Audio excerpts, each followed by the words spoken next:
أراهن إن عندك دلوقتي فكرة واحدة على الأقل، فكرة نظيفة محترمة ممكن تغير شغلك أو حتى مستقبلك. الفكرة دي بقالها كام شهر في دماغك وإنت لسه ما عملتش فيها حاجة. استنى، ما تجاوبش، لأن اللي هقوله لك دلوقتي ممكن يوجعك. الفكرة بتاعتك ما بقتش هي الميزة، الميزة بقت حاجة تانية خالص، ودي أول مرة في التاريخ يحصل فيها الكلام ده. دي قناة نكس نوليدج، وأنا نديم خورشيد، فنجانك اللي بتحبه، وخلينا نبدأ.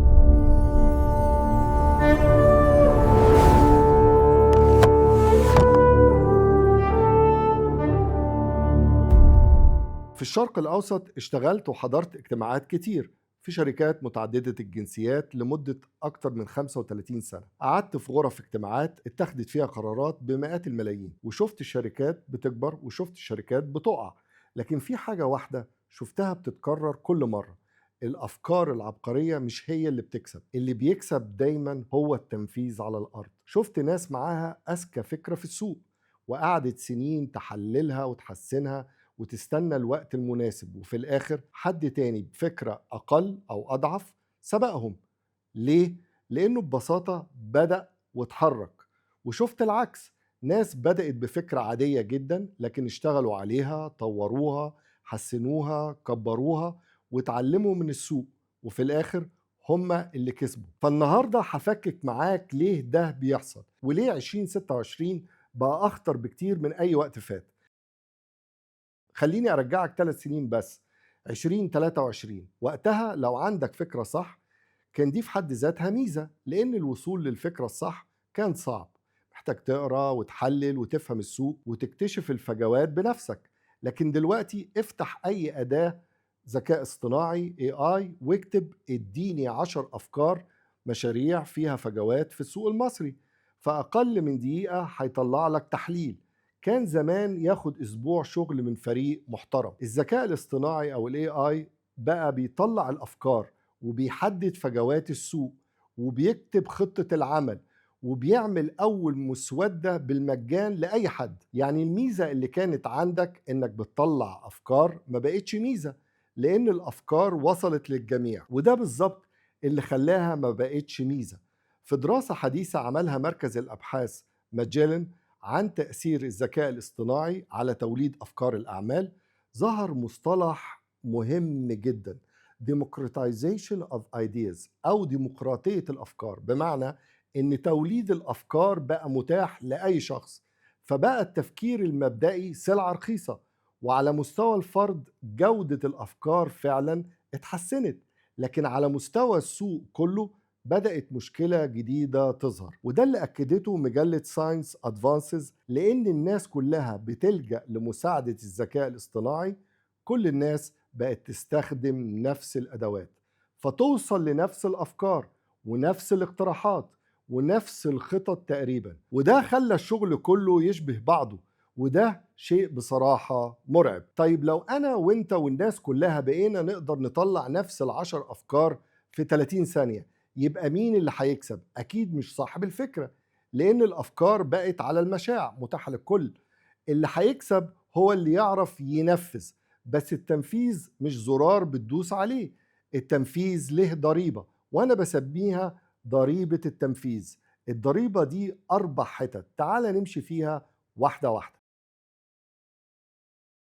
أول جزء في الضريبة دي اسمه الحكم. الذكاء الاصطناعي يقدر يطلع ليك 10 أفكار أو 100 فكرة شكلهم حلو على الورق، لكن المهارة النادرة دلوقتي مش إنك تجيب أفكار، دي بقت ببلاش. المهارة بقت إنك تعرف تختار الفكرة الواحدة من وسط عشرات الأفكار هي اللي تستحق وقتك وفلوسك وعمرك، الفكرة اللي هتعيش لما تنزل على أرض الواقع. وده مش كلام نظري، ده اللي بتقوله الأرقام. في تقرير من CB Insights حلل أسباب فشل مئات الشركات الناشئة، لقت إن أكبر سبب لموت الشركات الناشئة: 70% من الشركات خلصت كل فلوسها، مفيش كاش، نو كاش فلو، و43% منهم الفكرة نفسها ما كانتش لها سوق حقيقي أو ما يسمى برودكت ماركت فيت. ركز على الرقم الثاني: 43% ماتوا لأنهم اختاروا فكرة السوق مش عايزها. نص الشركات اللي فشلت ما كانتش عندها نقص أفكار، كان عندها اختيار غلط، فشل في الحكم. الاي اي او الذكاء الاصطناعي هيقول لك دي 10 افكار ممتازه، لكن مش هيقول لك انهي واحده المستهلك المصري هيدفع فيها بكره الصبح، او العميل السعودي او السوق الاماراتي. الاي اي مش هيحس بطبيعه الناس ولا توقيت السوق ولا الحاله الاقتصاديه ولا المزاج العام. دي خبرتك انت، حكمك انت، شغلك انت. يبقى الحكم يعني ايه عمليا؟ يعني تبص للعشر افكار وتسأل أنهي فكرة فيهم حد هيدفع فيها فلوس فعلا، مش أنهي فكرة شكلها أذكى، لكن أنهي فكرة لها سوق حقيقي. في فرق كبير بين فكرة ذكية وفكرة مربحة الناس تدفع فيها فلوس. والحاجة اللي الذكاء الاصطناعي لسه ما يقدرش يعملها مكانك هي الحكم. هو بيديك الاحتمالات، لكن القرار والمسؤولية لسه بتاعتك. وخلي بالك، الحكم مش تخمين، الحكم خبرة بتتبني. كل مرة تختار وتشوف النتيجة حكمك بيتحسن. الذكاء الاصطناعي ما عندوش تاريخك، ما عندوش أخطائك ولا النجاحات اللي مريت بيها. ما وقفش مكانك وشاف السوق على الأرض زيك بيتغير سنة بعد سنة. وده هو اللي بيخلي حكمك أغلى من أي برومبت أو سؤال للاي اي. وفعلا في زمن بقت فيه الافكار رخيصه، الحكم بقى اغلى اصل ممكن تملكه، اغلى من الذهب. كنا لسه بنتكلم ان كل الناس بتستخدم نفس الاداة وهي الاي اي، الكل بيطلع نفس الحاجة. لو انت طلعت نفس المنتج، نفس الفيديو، نفس البوست اللي كل الناس بتطلعه بالذكاء الاصطناعي او الاي اي، انت بقيت جزء من الزحمة مش استثناء منها. الذوق هو المهارة اللي بتخليك مختلف، فعالم الكل فيه بيقلد بعضه. والذوق مش معناها انك تضيف، معناها انك تشيل، تحذف. يعني لو الذكاء الاصطناعي بيديك 10 سطور، ذوقك بيخليك تمسح 9 وتسيب واحد. بيديك تصميم مليان حاجات، بذوقك بتختصرهم لجملة واحدة. بيديك سكريبت طويل، ذوقك بيختصره للأفضل والأحسن. في الشغل بيبان الفرق ده على طول. اتنين استخدموا نفس الأداة، أداة ال AI. الأول سلم أول حاجة طلعت له، التاني قعد ساعتين بيمسح ويزود وينظم ويهذب لحد ما بقت حاجة ليها شخصية. الأول بقى واحد من كتير، التاني عمل حاجة الناس هتفتكرها.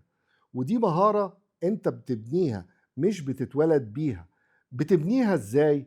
بانك تتعرض للحاجات الكويسة كتير وتسأل نفسك دايما ليه دي احسن من دي. الذوق هو خبرة مترجمة في شكل قرار سريع. فلما الآلة تديك 100 اختيار، الميزة بتاعتك هي انك تعرف الواحد اللي يستاهل، الباقي انت بتشيله من حساباتك وبتحذفه. ذوقك اللي بيخليك مختلف في عالم الكل فيه بيوصل لنفس الإجابة. تالت حتة من ضريبة التنفيذ هي أوجع واحدة فيهم. التنفيذ يعني إنك تطلع الحاجة للنور فعلا. خليني أكون واضح معاك أكتر. فكرة ما نفذتهاش قيمتها صفر، مش قيمتها قليلة، لا صفر.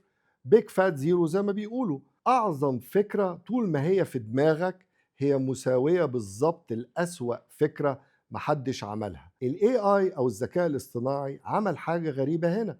زمان التنفيذ نفسه كان صعب، تعمل موقع، تصمم، تكتب. دلوقتي ده كله بقى أسهل وأسرع. فتفتكر إن ده حل المشكلة؟ لا، ده كشف المشكلة الحقيقية. لأن لما التنفيذ يبقى سهل على الكل، الناس اللي مش بتنفذ ما بقاش عندها عذر.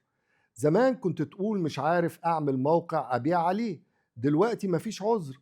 التقنيات بقت متاحة وبقت سريعة. التنفيذ ده مش مزاج، ده انضباط ليه قواعد. في كتاب اسمه Execution: The Discipline of Getting Things Done، التنفيذ، الانضباط في اتخاذ الأمور، للكاتبان لاري بوسدي ورام شاران. والكتاب بيقول إن التنفيذ مهنة لها سلوكيات واضحة.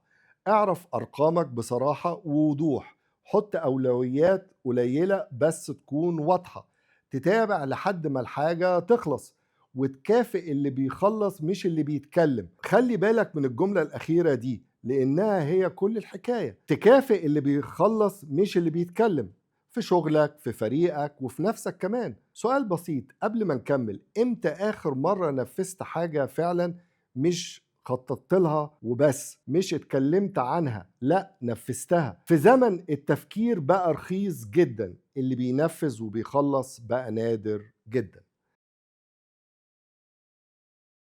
الحتة الرابعة والأخيرة في ضريبة التنفيذ هي الثبات.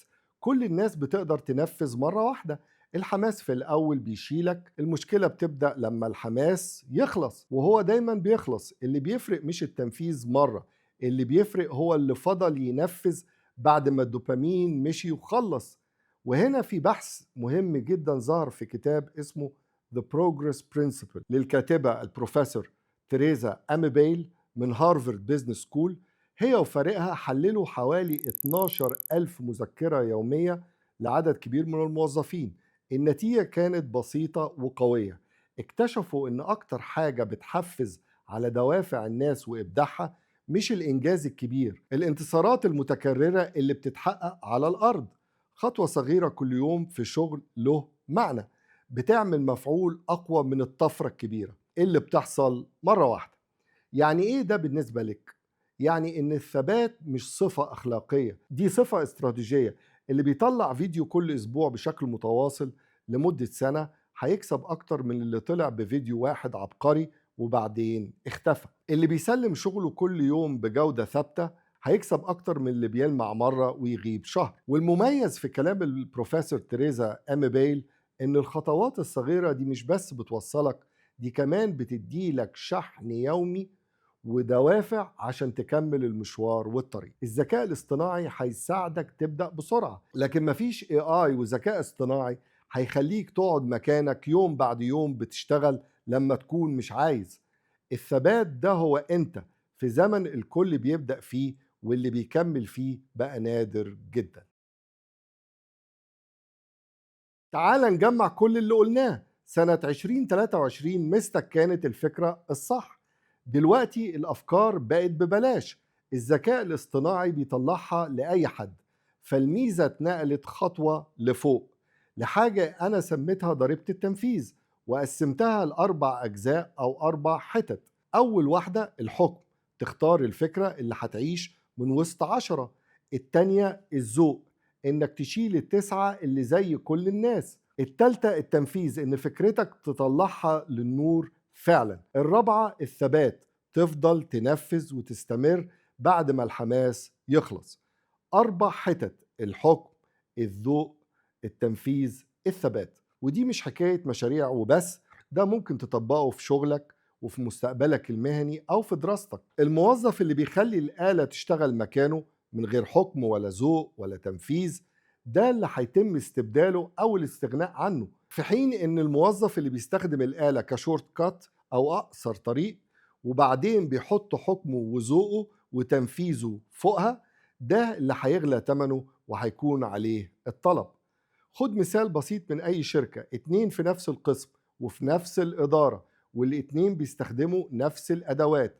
الأول بيسلم أول حاجة الآلة طلعتها وخلاص، التاني بياخد نفس المخرجات بس بيحكم عليها، بيشيل الزيادة، بيطلع حاجة ليها شخصية، وبيكرر كده كل مرة. بعد سنة الفرق بينهم بيبقى فرق الترقية، مش لأنه واحد منهم لقى أداء أحسن، لأ، هما الاتنين عندهم نفس الأدوات. الفرق إن واحد دفع الضريبة والتاني لأ. طيب هتعمل إيه النهاردة الليلة دي؟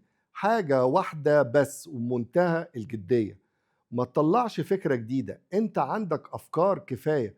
خد فكرة واحدة ال AI اداها لك الأسبوع ده، واعمل أصغر نسخة حقيقية منها ونفذها خلال الأسبوع ده.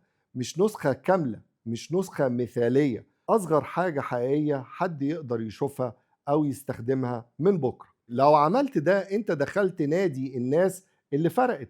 لو ما عملتش هتفضل زي أي واحد من الملايين اللي معاهم أفكار عظيمة وما حصلش منها ولا حاجة. قولي في الكومنت إيه هي الفكرة اللي هتنفذها في خلال الأيام اللي جاية. اكتبها عشان اللي بتكتبه في الغالب هتنفذه. وبكده نكون وصلنا لنهاية الحلقة. لو عجبتك الحلقة أرجوك اشترك في القناة وفعل الجرس عشان توصلك الحلقة الأسبوعية، وشيرها مع حد يهمك في ثواني على واتساب، انستجرام أو فيسبوك. هكون شاكر جدا ليك. دي قناة نكس نوليدج، وكان معكم نديم خورشد، وأشوفكم في الحلقة الجاية.